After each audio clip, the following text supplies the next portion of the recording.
Have you ever found yourself going down a rabbit hole, wondering if all the world's conspiracies, from UFOs to secret societies, are actually connected? What if they aren't just random events, but pieces of a single massive puzzle? Well, today we're diving into a theory that claims to have the master key, a single story that tries to tie it all together. Let's see what it's all about. So what is this thing?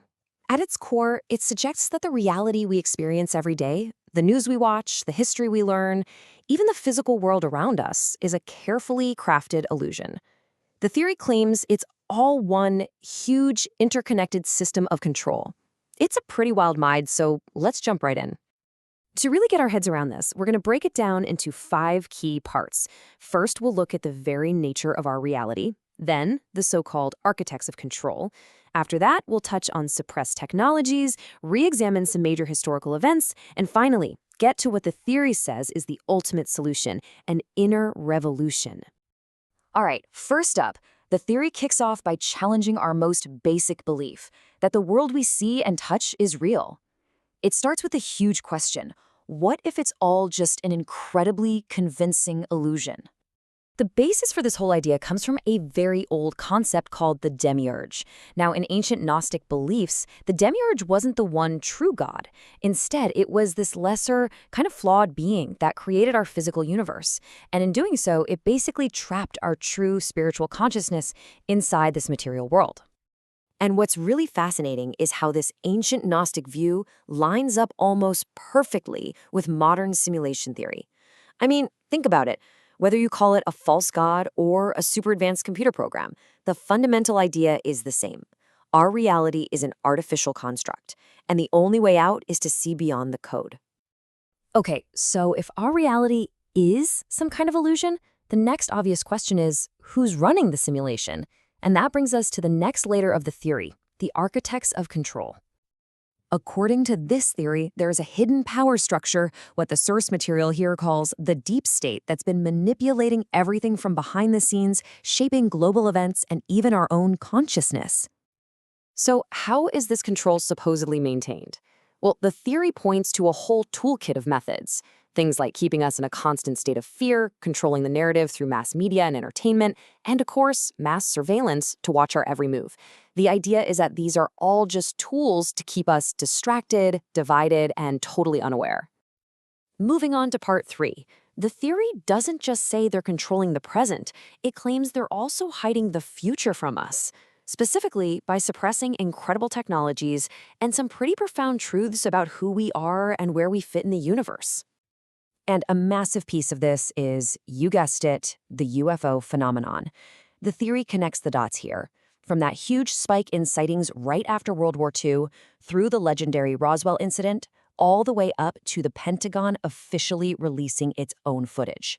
It's all framed as one big, decades-long cover-up. And this directly connects to the claims from some pretty major whistleblowers. You've got Bob Lazar, who famously said he worked on reverse engineering alien tech at Area 51. Then there's Dr. Stephen Greer with the Disclosure Project. And maybe most surprisingly, you have a former top NASA scientist, Wernher von Braun, who supposedly warned that a fake alien invasion would one day be staged to unite the world under a single global power. And that idea of a staged event leads us right into our 4th section. The claim that major historical moments aren't always what they seem.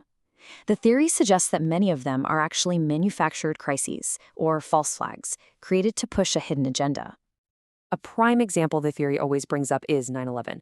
Now, we all know the official story. The Twin Towers fell because of the catastrophic structural damage and the intense fires caused by the plane impacts. But the theory zeroes in on what it calls a key anomaly, World Trade Center Building 7. This was a 3rd skyscraper that collapsed perfectly into its own footprint late that afternoon, even though it was never hit by a plane. For believers in this theory, this is the smoking gun that points to a controlled demolition and a much, much deeper conspiracy. Now, to back up the idea that such a huge, secret operation is even possible, the theory points to real, declassified programs like MKUltra. This was an actual CIA mind control project. It's documented. And it proves that, at the very least, there's a history of secret government experiments on its own citizens without their knowledge or consent. So after all this darkness, the illusion, the control, the deception, we finally arrive at the theory's ultimate point.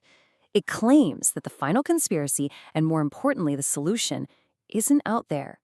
It's in here. It's within us.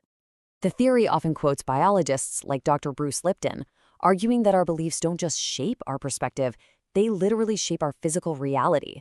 Think about that quote right there. Our beliefs can actually change the expression of our DNA. The implication is staggering. If our thoughts can change our own bodies, they can absolutely change our world. So, according to the theory, it all comes down to a choice between two paths. You've got the ego's path, which is all about fear, division, and control, the very things that keep the illusion going. And then you have the soul's path, which is about finding compassion, unity, and connecting to something bigger than ourselves, a path that, the theory says, breaks you free. And it even proposes a kind of 4-step guide to do it. It all starts with simply questioning everything. Then, shifting your focus away from blaming the outside world and looking inward. From there, you actively work to raise your own consciousness, and finally, you embody compassion, becoming a force for positive change yourself. So in the end, this conspiracy theory of everything lands on a really powerful idea, that this whole dark, complicated web of external control is just a mirror. It's a reflection of our own collective inner state, our disconnection from ourselves, from each other, and from the world. Which leaves us with one last big question to think about. If it's true, even partly, that our beliefs create our reality, then who or what is really writing your story?